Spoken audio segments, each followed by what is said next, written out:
అందరి మాటలు వింటుంటే మాకు కూడా చాలా బాధ కలుగుతూ ఉంది. అయితే ముందు రెండు విషయాలుగా ఈ అంశాన్ని డీల్ చేద్దాం. ఒకటి, డెఫినెట్గా మేము మీ దగ్గరికి కూడా వస్తాం, శాసనసభ్యుల బృందం మీ కాలనీకి వస్తాం, చూసి మీ అందరికీ కూడా ధైర్యాన్ని చెప్తాం.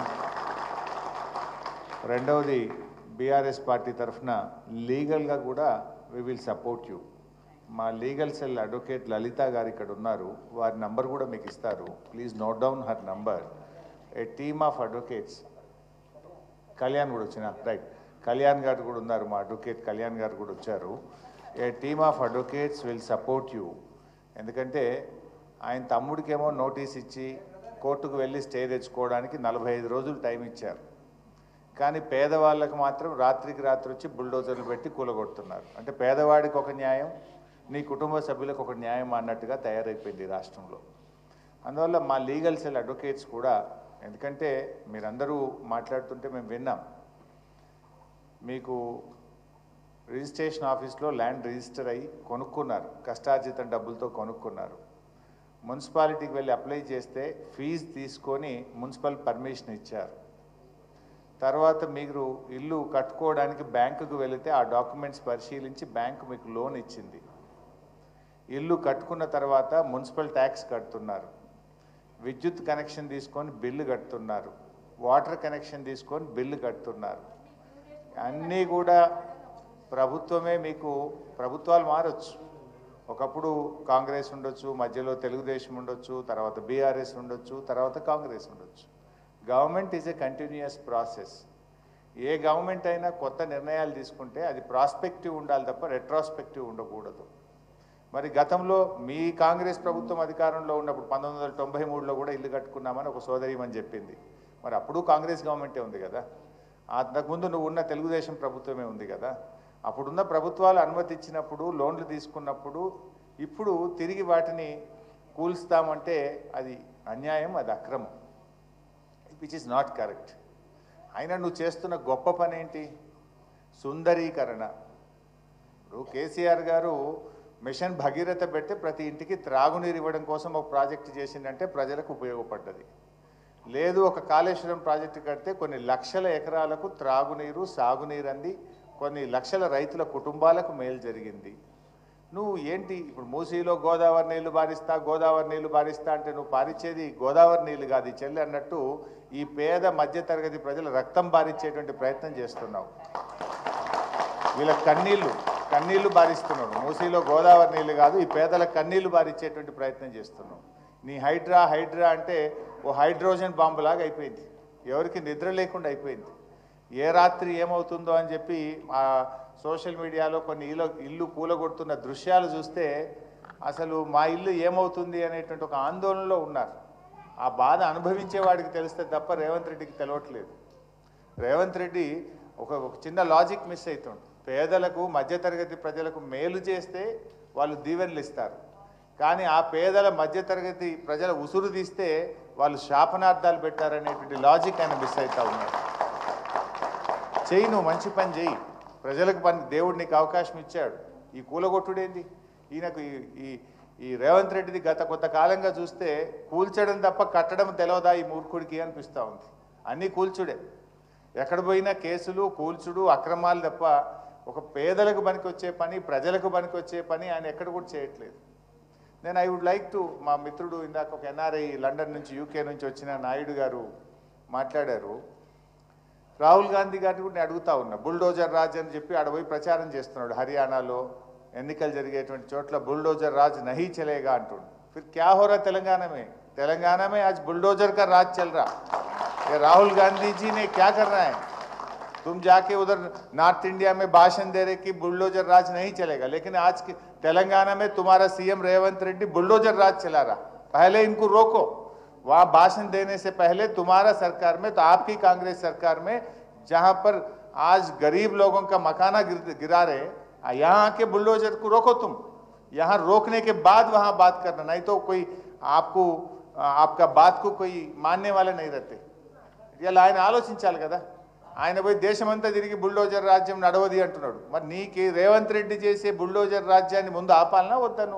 నువ్వు ఆపకుండా మహారాష్ట్రలో, హర్యానాలో, జార్ఖండ్లో పోయి నువ్వు ఉపన్యాసాలు ఇస్తే ప్రజలు నిన్ను ఎట్లా నమ్మాలి? ఏ విధంగా నమ్ముతారు? నువ్వు ఆపు, ముందు తెలంగాణలో బుల్డోజర్ రాజుని ఆపు, ఈ అన్యాయాన్ని ఆపు, ఈ పేదల కష్టాలని ఆపాలని చెప్పి నేను రాహుల్ గాంధీ గారిని కూడా ఈరోజు ఇక్కడి నుంచి డిమాండ్ చేయడం జరుగుతూ ఉంది. నిజంగా మీరు మాట్లాడారు, పాపం ఒక సోదరిమణి ఇందాక మాట్లాడుతూ ఇంకా 2035 వరకు మేము ఈఎంఐ కట్టాలి అన్నారు. నువ్వు ఇల్లు కూలగొడితే ఆ ఈఎంఐ ఎక్కడ కట్టాలి? కొత్త ఇల్లు కిరాయికి తీసుకొని ఎక్కడ బతకాలి? ఆ కుటుంబం ఏమవుతుంది? ఇల్లు అనేది ఇల్లు కట్టి చూడు, పెళ్లి చేసి చూడు అనే ఒక సామెత ఉన్నది. జీవితంలో ఒకేసారి ఇల్లు కడతారు, ఒకేసారి పెళ్లి చేసుకుంటారు. ఎంత ఉన్నవాడికైనా కలిగిన వాడికైనా ఇల్లు కడితే అప్పులు అవుతాయి, పెళ్లి చేస్తే అప్పులు అవుతాయి.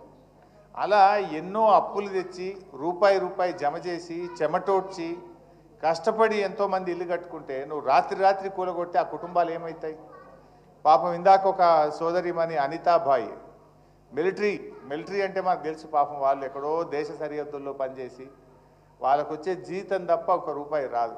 ఒక పూట తినక రూపాయి దాచిపెట్టుకొని హైదరాబాద్ పేరు బాగుంది, హైదరాబాద్ ఇమేజ్ బాగుంది, హైదరాబాద్కు పోయి సెటిల్ అయితే మా పిల్లలు బాగుపడతారు, నా పిల్లలు బాగా చదువుకుంటారని కేసీఆర్ గారు గతంలో ప్రభుత్వాలు హైదరాబాద్ ఇమేజ్ పెంచితే ఆ ఇమేజ్ మీద వాళ్ళు ఎక్కడెక్కడోళ్ళు వచ్చి హైదరాబాద్లో సెటిల్ అయితే ఎందుకు వచ్చాంరా ఈ హైదరాబాద్కు అని ఆమె ఏడ్చే పరిస్థితి తెచ్చింది రేవంత్ రెడ్డి ప్రభుత్వం యొక్క తుగ్లక్ నిర్ణయాల వల్ల. ఈయన పిచ్చి పనుల వల్ల ఎందుకు వచ్చాంరా హైదరాబాద్ కని విధంగా ఇవాళ ఈయన వ్యవహరిస్తే హైదరాబాద్ ఇమేజ్ దెబ్బతింటుంది, హైదరాబాద్ ప్రతిష్ట మసకబారే విధంగా ఈయన ఈరోజు పనిచేస్తున్నటువంటి పరిస్థితి ఉంది.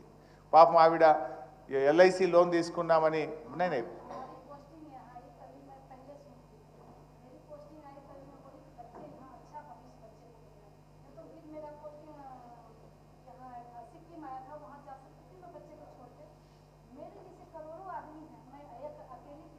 नहीं आप अच्छा बोले, आप सबके लिए पूछ रहे, आपके लिए नहीं, समझ गए? आप मिलिट्री के हैं ना, पूरा देश के लिए सोचते जैसा आप भी सबके लिए सोच रहे. సో పాపం ఎంత నిజాయితీగా మాట్లాడుతుందంటే నా ఒక్కదాని సమస్య కాదు, ఇక్కడ ఉండే అందరి గురించి మాట్లాడుతున్నాను అంటుంది. అది వారిలో ఉండేటువంటి జాతీయ ఐక్యత ఎంతో గొప్పగా ఈరోజు ఆవిడ మాట్లాడుతూ ఉంది. బట్ ఈరోజు చాలామంది పాపం 2035 వరకు ఈఎంఐ ఉంది, వారు ఎల్ఐసిలో లోన్ తీసుకున్నారు, ఇంకా కొంతమంది అన్ని డ్యూ డిలిజెన్స్ చేసి మాకు లోన్ ఇచ్చారు. ఇంకా ఒక సోదరిమని మాట్లాడుతూ ఎంక్రోచర్స్ అనే ముద్ర మాకు వేస్తే అసలు మేమేదో దొంగల్లాగా మమ్మల్ని చిత్రీకరించి మేమేదో తప్పు చేసిన వాళ్ళలాగా అసలు మమ్మల్ని ఎట్లా చిత్రీకరిస్తారు? రేపేదైనా ఆపదపడి ఇల్లు అమ్ముకుందామంటే కూడా వీళ్ళు ఎంక్రోచర్స్ అని సమాజంలో రేపు మీ పిల్లలకు భవిష్యత్తు విషయంలో కానీ మీ కుటుంబానికి ఒక ప్రతిష్ట, ఒక మరకను అంటించే ప్రయత్నం చేస్తున్నాడు రేవంత్ రెడ్డి. మేము చేసిన తప్పేంది? ఎవరో ప్లాట్ అమ్మితే కొన్నాము, గవర్నమెంట్కి అప్లై చేసి ఫీజు కట్టి పర్మిషన్ తీసుకున్నాము, ఇల్లు లోన్ తెచ్చి కట్టుకున్నాము, ఎలక్ట్రిసిటీ కనెక్షన్ వాటర్ కనెక్షన్ తీసుకొని నెల కడుతున్నాము, సంవత్సరానికి ప్రాపర్టీ ట్యాక్స్ కడుతున్నాము. మమ్మల్ని ఎంక్రోచర్స్ అనేటువంటి ఒక ముద్ర వేసి మా కుటుంబాలకు ఒక మరకను అంటిస్తున్నారు, ఒక బాధను కలిగించి సమాజంలో మేమేదో దొంగల్లాగా మేమేదో తప్పు చేసిన వాళ్ళలాగా మమ్మల్ని ఈ ప్రభుత్వం మా మీద ముద్ర వేయడం మంచిది కాదు అని ఒక సోదరిమని మాట్లాడుతూ కూడా చెప్పడం జరిగింది. ఇవన్నీ నిజంగా చాలా బాధాకరం. అంటే ఒక ఇమ్మెచ్యూర్ డెసిషన్ ముఖ్యమంత్రిగా ఆయన అనాలోచితంగా చేసేటువంటిది. ఇప్పుడు ముందేమో నాలాలో ఉన్న వాళ్ళని కూలగొడతాం, తర్వాత బఫర్ వాళ్ళ దగ్గరికి వస్తాం అంటే ఒక తలా తోకలేని విధంగా చేస్తూ ఉన్నాడు. నిజంగా నువ్వు డెవలప్ చేయదలుచుకుంటే చెయ్యి, కానీ ఈ పేదలు ఉసురు పోసుకొని చేయాల్సిన అవసరం లేదు, బఫర్లోకి పోవాల్సిన అవసరం లేదు, నువ్వు చెరువు వితిన్ దాంట్లో చేసే ప్రయత్నం చేయి. ఐ డిమాండ్ రేవంత్ రెడ్డి, దయచేసి మీరు అఖిలపక్షం పిలవండి, అన్ని రాజకీయ పార్టీలను పిలిచి మాట్లాడిన తర్వాతనే మూసీ మీద ముందుకు పోవాలని చెప్పి నేను రేవంత్ రెడ్డి గారి ప్రభుత్వాన్ని డిమాండ్ చేస్తూ ఉన్నా. రాష్ట్రంలో అందరి ఒపీనియన్స్ తీసుకో, డెవలప్మెంట్ చేయడానికి ఇంకా చాలా ఇష్యూస్ ఉన్నాయి మనకు చేయడానికి. ఇలా కేసీఆర్ గారు ఉంటే హైదరాబాద్లో ఎన్నో ఫ్లైఓవర్స్ కట్టినారు, అండర్ పాస్లు కట్టినారు, ఐటీ తీసుకొచ్చారు, ఇండస్ట్రీ తీసుకొచ్చారు, మంచినీటి సమస్య పరిష్కరించారు, కరెంటు సమస్య పరిష్కరించారు, సీసీ కెమెరాలు పెట్టారు, లా అండ్ ఆర్డర్ బాగా తెచ్చి ప్రజలకు రక్షణ కల్పించారు, ఎస్టీపీలు కట్టి మూసీని శుద్ధి చేసి స్వచ్ఛమైన నీళ్లు మూసీలో వెళ్ళే విధంగా చేశారు. కానీ ప్రజల్ని నొప్పించే ప్రయత్నం చేయొద్దు కదా. అభివృద్ధి అనేటువంటిది పేద ప్రజల కన్నీళ్ళ మీద అభివృద్ధి జరగకూడదు. అభివృద్ధి అనేది ప్రజలకు మేలు చేసే విధంగా ఉండాలి, పేదలకు సహాయం చేసే విధంగా ఉండాలి. కానీ పేదల ఉసురు పోసుకునే విధంగా వాళ్ళు నేను ఒక అమ్మ చనిపోయినట్టుగా పేపర్లు చదివాను, ఏం పేరు అంజలి అంజలి కాదు, పెద్దమ్మ ఒక ఆమె, ముగ్గురు బిడ్డల కోసం బుచ్చవ్వ. సో అమ్మ పాపం ముగ్గురు బిడ్డలకు ఇల్లు కట్టించిందట, పెళ్ళిళ్ళు చేసింది. ఆ ఇల్లు కూలగొడితే నా బిడ్డల భవిష్యత్తు ఏమవుతుంది, అల్లుళ్ళు ఏమంటారు అనే బాధకు తట్టుకోలేక ఉరేసుకొని చనిపోయింది. ఇది బుచ్చమ్మ ఆత్మహత్య, ఇది రేవంత్ రెడ్డి ప్రభుత్వం చేసిన హత్య. ఇది అనాలోచిత తుగ్లక్ నిర్ణయాల వల్ల ఈ అమ్మ ఆత్మహత్య చేసుకోవాల్సి వచ్చింది. ఇంకొక చెల్లె కూడా గుండెపోటుతో చనిపోయింది. ఇల్లు కూలగొడితే అన్న వాళ్ళ ఇంటికి పోయి అక్కడ ఉండి గుండెపోటుతో ఒక అమ్మాయి చనిపోయినట్టుగా కూడా పేపర్లో చదివాము. ఇందాక ఒక అమ్మ మాట్లాడుతూ కూడా అంటుంది, ఎప్పుడు గుండె అయిపోతుందో, రాత్రి మళ్ళీ తెల్లారుతుందా లేదా, అసలు నిద్ర మేము లేస్తామా లేవమంత ఆ భయంతో బతుకుతున్నాం బిడ్డ అంటుంది అమ్మ. ఇదన్నీ కూడా ఒక పిచ్చి నిర్ణయాలు, అనాలోచితమైనటువంటి నిర్ణయాలు ఈ ప్రభుత్వం తీసుకుంటుంది. నిజంగా చెప్పాలంటే హైడ్రా హైడ్రా అంటున్నాడు. ఆయన 6 గ్యారంటీలు అమలు చేస్తా అని చెప్పారు. 100 రోజుల్లో 6 గ్యారంటీలు ఇస్తామని బాండ్ పేపర్ల మీద ఇచ్చారు. అసలు దాని మీద దృష్టి పెట్టాలి కదా ప్రభుత్వం. నువ్వేం చెప్పావు, వృద్ధులకు 2000 పెన్షన్ 4000 చేస్తాను, అది ఎలా అమలు చేస్తావు, ఎంత తొందరగా చేస్తావు ఆలోచించు. మహిళలందరికీ నెలకు 2500 ఇస్తా అని హామీ ఇచ్చావు, అది అమలు చేసే దాని మీద దృష్టి పెట్టును. రైతులకు 7500 వాళ్ళకు రైతు భరోసా ఇస్తా అన్నావు, దాని మీద నువ్వు దృష్టి పెట్టే ప్రయత్నం చేయి. 2 లక్షల ఉద్యోగాలు ఇస్తాం ఒక సంవత్సరంలోగా అన్నావు, ఆ 2 లక్షల ఉద్యోగాలు ఇచ్చే దాని మీద నువ్వు దృష్టి పెట్టు. ప్రజలకు నువ్వు ఎన్నో హామీలు ఇచ్చావు, ఇచ్చిన హామీల మీద దృష్టి వదిలిపెట్టి పేదల ఇండ్లు కూలగొడతా అని హైడ్రా పట్టుకొని బయలుదేరిండు. నువ్వు చేయాల్సిన పని ఏంది? నువ్వు ప్రజలకు ఎన్నో హామీలు ఇచ్చావు, నువ్వు 100 రోజుల్లో చేస్తా అన్నావు, మొదటి రోజే సంతకం పెడతా అన్నావు. అవి మరిపించడానికి పొద్దున్న లేచి టీవీ పెడదామంటే కూలగొట్టుడే కనబడుతుంది, ఇంకేమన్నా కనబడుతుందా? ఇవాళ కొన్ని లక్షల మంది ప్రజలు మలేరియా, డెంగ్యూ, చికెన్ గున్యాతో బాధపడుతున్నారు. అసలు పారిశుద్ధ్యం పడకేసింది రాష్ట్రంలో. చెత్త చెదారం ఎత్తక గ్రామాల్లో పట్టణాల్లో మురికి కూపాలైపోయి ప్రజలు రోగాల బారిన పడుతుంటే దాని గురించి పట్టించుకునే టైం రేవంత్ రెడ్డికి లేదట. ఇవాళ ప్రజలు ఎంత బాధపడుతున్నారు, అది ఇడిచిపెట్టి కూలగొడతా అని తిరుగుతాడు. ఒక ముఖ్యమంత్రిగా ప్రజల ఆరోగ్యం మీద దృష్టి పెట్టు, పారిశుద్ధ్యం మీద దృష్టి పెట్టు. ఇలా హాస్టళ్లలో పిల్లలు పోతే ఎస్సీ ఎస్టీ బీసీ హాస్టల్లో అన్నం పెడతలేరు, పురుగులు అన్నం పెడితే పిల్లలు రోడ్ల మీదకి వస్తున్నారు, చదువులు దెబ్బతింటున్నాయి, పిల్లల భవిష్యత్తు దెబ్బతింటున్నది. ఆ ఎస్సీ ఎస్టీ బీసీ పిల్లల గురించి ఆలోచించడానికి ఈయనకు టైం లేనట్టుంది, కానీ ఈయన అనవసరంగా కూలగొట్టే దాని మీద పెడతా ఉన్నాడు. ఏంది బిడ్డ?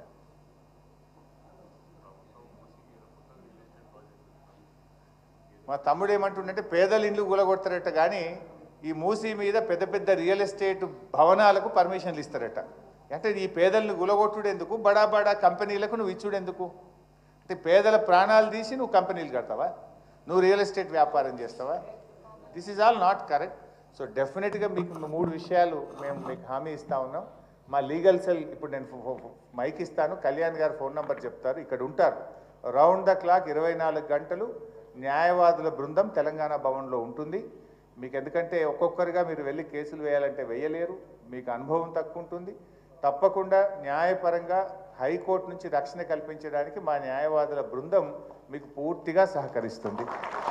ఇక్కడే భవన్లోనే ఉంటారు, మీరు ఎవరైనా రావచ్చు, కలవచ్చు, మీరు పేపర్స్ ఇవ్వండి, మేమే మీ తరఫున న్యాయ పోరాటం చేసి మీకు రక్షణ కవచంగా మేము నిలబడతాం. 2, మా శాసనసభ్యుల బృందం కూడా మీ దగ్గరకు వస్తాం. ఇలా కేటీఆర్ గారికి జ్వరం ఉంది బాగా, బట్ మా ఎమ్మెల్యేస్ టీం కూడా మీ దగ్గరకు వస్తాం, వచ్చి విజిట్ చేసి మీకు భరోసా కల్పించి ప్రభుత్వం మీద ఒత్తిడి పెంచేటువంటి ప్రయత్నం కూడా చేస్తాం. 3వది, ప్రభుత్వం కూడా ఇలాంటి నిర్ణయం కొన్ని వేలు, ఒక ఇల్లు 2 ఇల్లు కాదు, వాళ్ళకు 10-12 వేలని బయలుదేరినారు, కానీ 20-25 వేల ఇండ్లు ఉంటాయి అంటున్నారు. ఈవెన్ మూసీ లోపల ఉండేటువంటి వాళ్ళు కూడా ఈరోజు ఉదయం ఎవరో నాకు ఫోన్ చేశారు, మేము ఒక ఇంట్లో 3 కుటుంబాలు ఉంటాం సార్, వాడు ఒక డబుల్ బెడ్రూమ్ ఇస్తా అంటే మేము ఎట్లా బతుకుతాం సార్, మేము ఇక్కడ 3 కుటుంబాలు 3 రూమ్లు వేసుకొని బతుకుతున్నాం, ఇల్లుకు ఒక ఇల్లు ఇస్తామంటే మరి మేము ఎట్లా బతకాలి అని చెప్పి అతను ఒక అబ్బాయి ఎవరో నాకు ఫోన్లో మాట్లాడుతూ ఉండే. ఇంకోటి ఏంటంటే డబుల్ బెడ్రూమ్ ఎక్కడో నువ్వు ఊరవతలు ఇస్తావు, నీ పిల్లలు ఇక్కడ చదువుతూ ఉంటారు, నీ ఉద్యోగం అక్కడెక్కడో పక్కనే చేసుకుంటూ ఉంటారు. అఫ్కోర్స్ మీరేమో మిడిల్ క్లాస్ ఉన్నట్టున్నారు, బట్ పేదవాళ్ళు కొంతమంది ఆ మూసీలో ఉండే వాళ్ళు ఆ దగ్గర ఇళ్లలో పని చేసుకుంటుంటారు, ఆటో నడుపుతుంటారు, రిక్షా దొక్కుతుంటారు, హమాలీ పని చేస్తుంటారు, లేదా అక్కడేదో చిన్న చిన్న షాపుల్లో వెల్డింగ్ షాపుల్లో ఇంకెక్కడో పని చేస్తుంటారు. నువ్వు ఎక్కడో 30 కిలోమీటర్ల దూరంలో డబుల్ బెడ్రూమ్ ఇస్తే అక్కడి నుంచి ఇక్కడ రావడం ఎలా, బతకడం ఎలా, ఆ పిల్లలు ఎక్కడ చదువుకోవాలి? ఇవన్నీ ఆచరణ సాధ్యం కానటువంటివి, ప్రాక్టికల్గా నాట్ పాసిబుల్. అంటే ఇవన్నీ కూడా బతుకుదెరువు నువ్వు కూడా నడవాలి కదా. నువ్వు ఎక్కడో ఇల్లు తీసి పడేస్తే 30 కిలోమీటర్ల దూరం ఇల్లు ఇస్తా అంటే ఆయన బతికేలా నడవాలి? అక్కడ పని దొరుకుతుందా? అక్కడ ఉపాధి దొరుకుతుందా? అక్కడ కొత్తగా ఉద్యోగం దొరుకుతుందా? ప్రాక్టికల్గా అది ఎలా సాధ్యమవుతుంది? ఇవన్నీ కూడా ప్రభుత్వం ఆలోచించాల్సిన అవసరం ఉంది. బట్ పర్టికులర్లీ మీరందరూ కూడా ముఖ్యంగా అప్పులు తీసుకొని ఇల్లు కట్టుకున్నటువంటి వాళ్ళు, మీ అందరికీ బ్యాంకుల్లో ఈఎంఐలు ఉన్నాయి. ఇప్పుడు బ్యాంక్ వాడు ఏమంటాడు, ఖచ్చితంగా నీ ఇల్లు కూలిపోతే నాకేం సంబంధం, నువ్వు మాత్రం ఈఎంఐ కట్టాల్సిందే అంటాడు బ్యాంక్ వాడు. ఈఎంఐ ఎక్కడ కడతాము? కొత్తగా ఇల్లుకి ఎక్కడ కిరాయికి తీసుకుంటాము? పిల్లల ఫీజులు ఎక్కడ కడతాము? ఈ ఇల్లు ఎట్లా గడుస్తుంది? అసలు మొత్తం కుటుంబం కొలాప్స్ అవుతుంది.